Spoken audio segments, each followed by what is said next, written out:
কয়েকদিন আগে বেরিয়ে পড়েছিলাম মুম্বাই থেকে নানেঘাটের পথে। নানেঘাট আমার ভীষণ প্রিয় জায়গাগুলোর মধ্যে ডেফিনেটলি একটা। আর পথে জমিয়ে লাঞ্চও করেছিলাম পিম্পলগাঁও যোগা ড্যামের কিং প্রন। টেস্টটা সত্যিই দারুণ ছিল। এটা মলসিজ ঘাটের নিচে। যেখানে খাচ্ছিলাম জালনার বাইরে তখন শুধু মেঘ আর সহ্যাদ্রি সবুজ পাহাড়। সময় তখন বিকেল 4:40, কিন্তু দিনের আলো থাকা সত্ত্বেও বাইরে কিছুই দেখা যাচ্ছিল না। চারপাশে শুধু মেঘে ঢাকা। আসলে আমাদের প্ল্যান ছিল হরিশ্চন্দ্রগড় যাওয়ার, কিন্তু ওখানে ধস নামার কারণে কিছুটা রাস্তা বন্ধ ছিল, তাই প্ল্যান বদলে চলে গেছিলাম নানেঘাট। শহরের ব্যস্ততা থেকে মাঝে মাঝে প্রকৃতির কাছে পালিয়ে যাওয়া সত্যিই খুব দরকার। আর বর্ষায় মহারাষ্ট্র যেন একেবারে অন্যরকম। সবুজে মোড়া সহ্যাদ্রি, মেঘ আর কুয়াশা।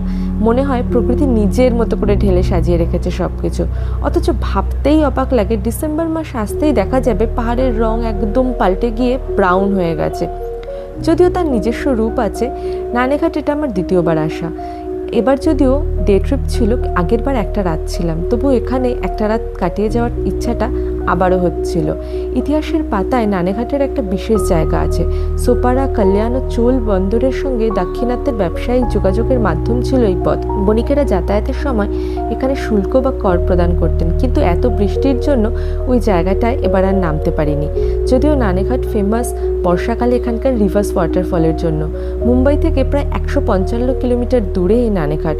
যদিও সমৃদ্ধি ধরে এলে রাস্তাটা অনেক সহজ হয়ে যায়। সমৃদ্ধির একটা বিশাল বড় নাম আছে, আমি ডেসক্রিপশানে লিখে দেব। কিন্তু যারা মহারাষ্ট্রে থাকে, যারা মুম্বাইতে থাকে, তারা প্রত্যেকে এটার সাথে অবগত। কল্যাণ থেকে একটা রাস্তা আছে, কিন্তু সেই রাস্তাটা রোড কন্ডিশন খুব একটা ভালো না। এটাই আমাদের প্রথম ট্রাভেল ব্লগ। এমন অনেক অনেক পথ, পাহাড়, গল্পের সঙ্গী হতে আমাদের চ্যানেলটা ফলো করে সঙ্গে থাকুন।